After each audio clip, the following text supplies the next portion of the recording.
The U.S. assesses now that Russia has as many as 190,000 personnel in and around Ukraine and has already launched cyber attacks targeting banks and defense ministries. In eastern Ukraine, tensions are growing, particularly in the Donbas region, after Russian-backed separatists reportedly told residents to evacuate to Russia. The West, including the Biden administration, is warning that Russia is creating a false premise to justify an invasion and urging caution that even some news out there may be false. Let's bring in Nicole Killian at the White House. Nicole, what should we expect in these remarks from the president? Well, Margaret, we're not expecting any major announcements from President Biden, according to White House officials, but rather a state of play in terms of where the situation stands. We do know a short time ago, President Biden wrapped up a call with transatlantic leaders. It lasted for about 45 minutes, where they did discuss their ongoing concerns about Russia's continued buildup along the Ukrainian border. They also expressed their support for Ukraine's sovereignty and talked about ways to potentially assist the country. They also talked about ways to possibly de-escalate the situation, because the administration and many of its allies continue to hope for a diplomatic, solution here. So that is currently where things stand here at the White House. We certainly expect the president to address or touch on some of these topics when he speaks a short time from now. Thank you, Nicole. And we know that on that call, there were leaders from many NATO members. That's the Western alliance that has pledged to defend the areas, the 30 countries that are member states surrounding Ukraine. But remember, NATO is not sending forces into Ukraine itself. President Biden has said that is not something he is willing to do. A national security correspondent, David Martin, is standing by at the Pentagon. David, we know that all the reports from U.S. officials this morning and throughout the day have been about a further Russian military buildup. There is no clear sign of any kind of de-escalation. That's right. And there is intelligence which, in fact, apparently can demonstrate, if it were declassified, that those troop withdrawals we saw in videos released by the Russian Defense Ministry were, in fact, just a made-for-TV hoax, and the number of troops continues to go up, and more importantly, the readiness of the troops continues to increase as they move into battle positions near the border with Ukraine. And David, you see President Biden walking to the podium right now. Let's listen. Today, I made two vital calls, as I've been making for some months now. Two vital calls that on the situation in Russia and Ukraine. The first was to a bipartisan group of members of Congress who are currently representing the United States, along with Vice President Harris at the Munich Security Conference. The second was the latest in a series of calls over the past many months with the heads of state of our NATO allies and the European Union, to bring them up to date on what the United States thinks is the current state of affairs and what's likely to happen in Ukraine in the coming days, to ensure that we continue to remain in lockstep, that is, the European Union and NATO. Despite Russia's efforts to divide us at home and abroad, I can affirm that has not happened. The overwhelming message of on both calls was one of unity, determination, and resolve. I shared with all of those on the calls what we know about a rapidly escalating crisis in Ukraine. Over the last few days, we've seen reports of a major uptick in violations of the ceasefire by Russian-backed fighters attempting to provoke Ukraine in the Donbas. For example, a shelling of a Ukrainian kindergarten yesterday, which Russia has falsely asserted was carried out by Ukraine. We also continue to see more and more disinformation being pushed out to the Russian public, including Russian-backed separatists, claiming that Ukraine is planning to launch a massive offensive attack in the Donbas. Well, look, there is simply no evidence of these assertions, and it defies basic logic. to believe the Ukrainians would choose this moment with well over 150,000 troops arrayed on its borders to escalate a year-long conflict.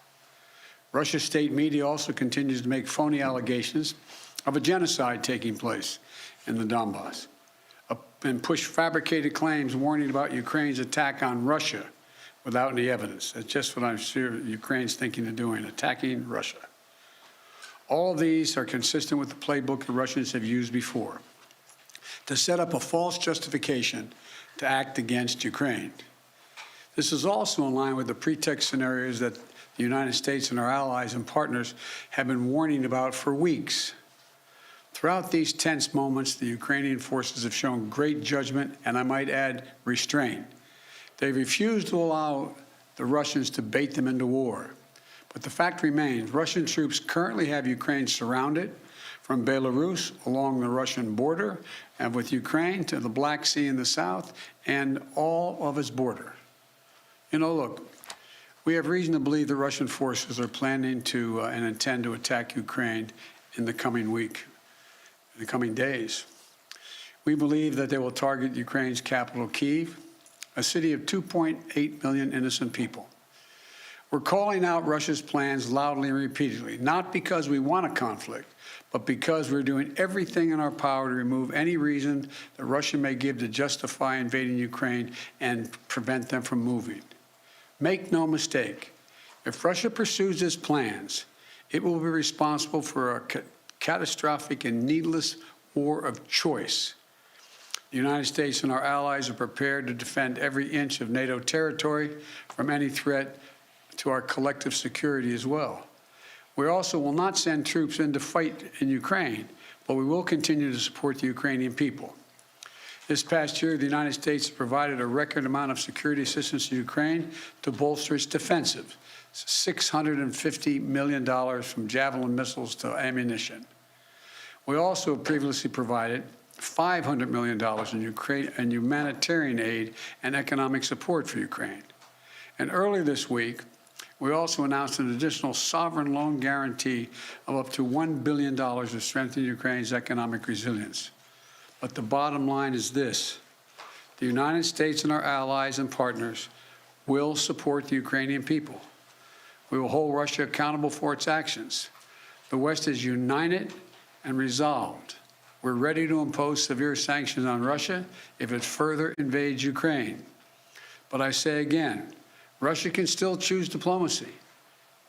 It is not too late to de-escalate and return to the negotiating table. Last night, Russia agreed that Secretary of State Blinken and Foreign Minister Lavrov should meet on February 24th in Europe. But if Russia takes military action before that date, we'll be clear that they have slammed the door shut on diplomacy. They will have chosen war, and they will pay a steep price for doing so, not only from the sanctions that we and our allies will impose on Russia, but the moral outrage the rest of the world will visit upon them. You know, there are many issues that divide our nation and our world, but standing up to Russian aggression is not one of them. The American people are united. Europe is united. The transatlantic community is united. Our political parties in this country are united. The entire free world is united. Russia has a choice between war and all the suffering it will bring, or diplomacy that will make a future safer for everyone. Now, I'm happy to take a few questions. Nancy from Bloomberg. Thank you so much, sir. Do you think that it is wise for President Zelensky to leave Ukraine if an invasion is as imminent as the U.S. says it is? That's a judgment for him to make, and a determination as to whether or not. I've spoken with Zelensky a dozen times, maybe more, I don't know. And it's in the pursuit of a diplomatic solution, it may not be it may be the wise choice, but it's his decision. And do you have any indication about whether President Putin has made a decision on whether to invade? Do you feel confident that he hasn't made that decision already?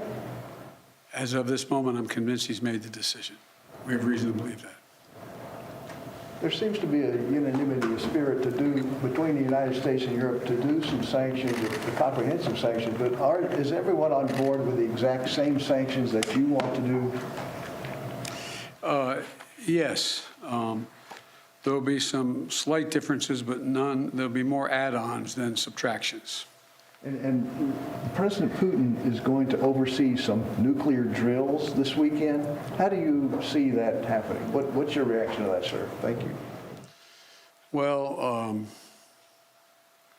I don't think he is remotely contemplating using nuclear weapons.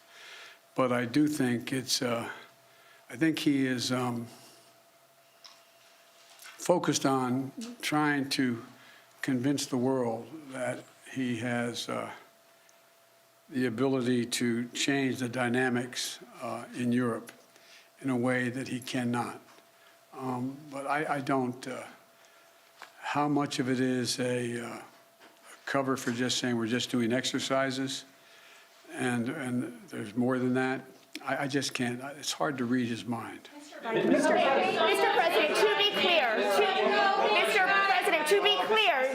be clear, you are convinced that President Putin is going to invade Ukraine. Is that what you just said a few moments ago? Yes, I did. Yes. So is diplomacy off the table then? No. Until he does, diplomacy is always a possibility.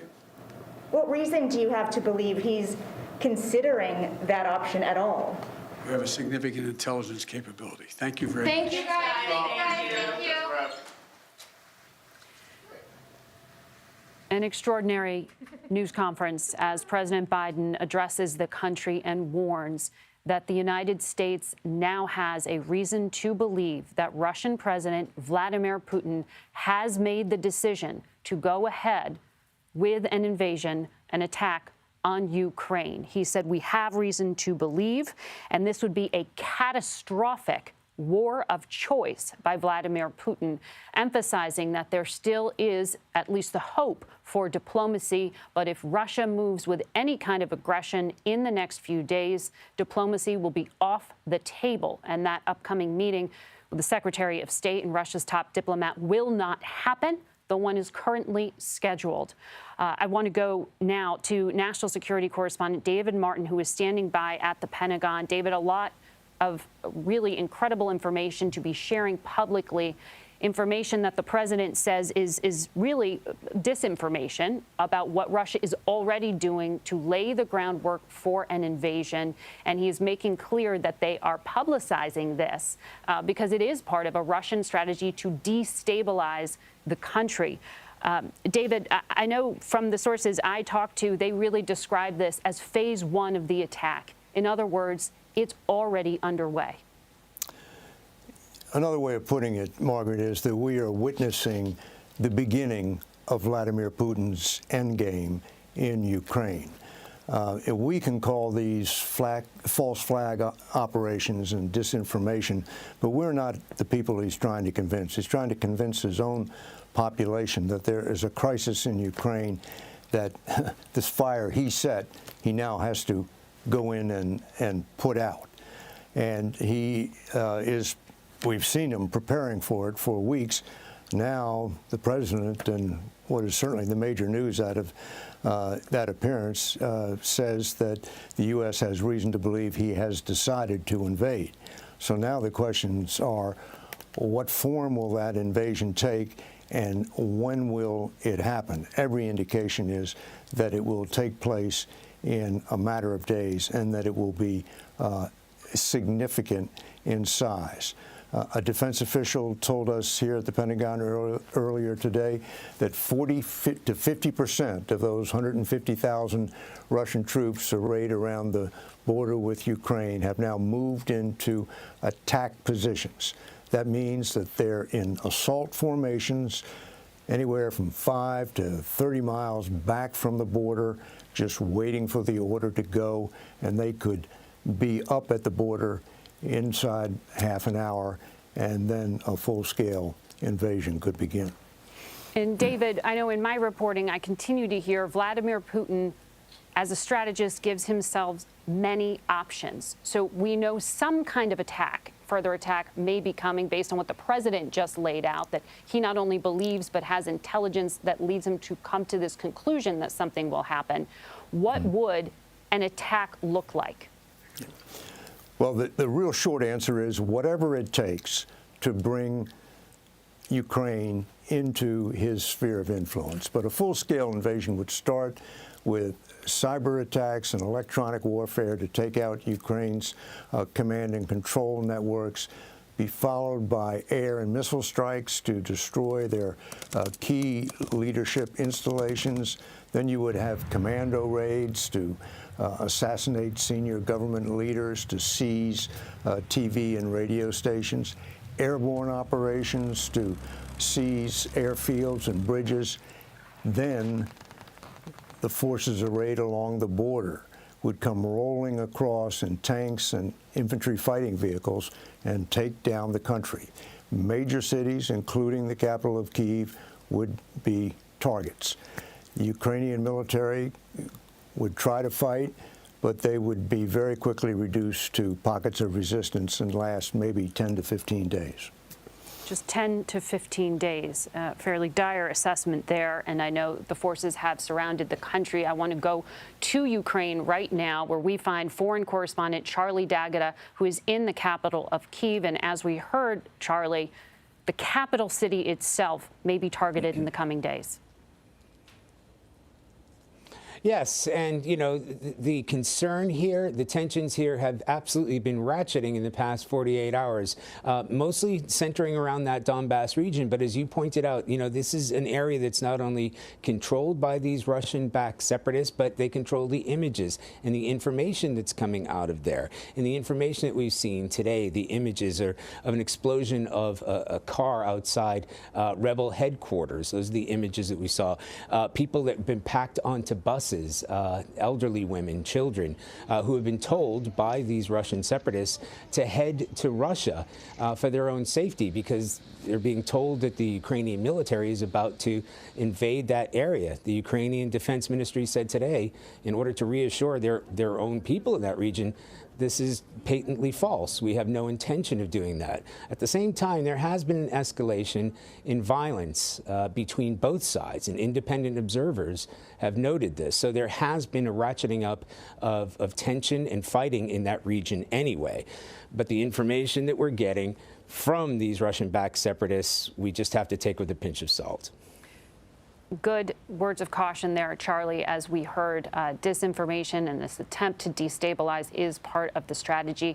Please stay safe, Charlie, in Kyiv, Ukraine. And we will continue our coverage on CBS News Streaming, your local news, and tonight on the CBS Evening News. This has been a CBS News special report. I'm Margaret Brennan in New York. For news 24 hours a day, go to CBSNews.com.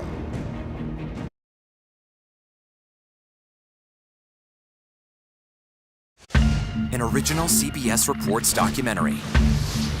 The mayor, the city council, everything's run by a woman. Pine Lake is predominantly white, but the surrounding area is 90% black. Somebody's going to get pulled over. Why are most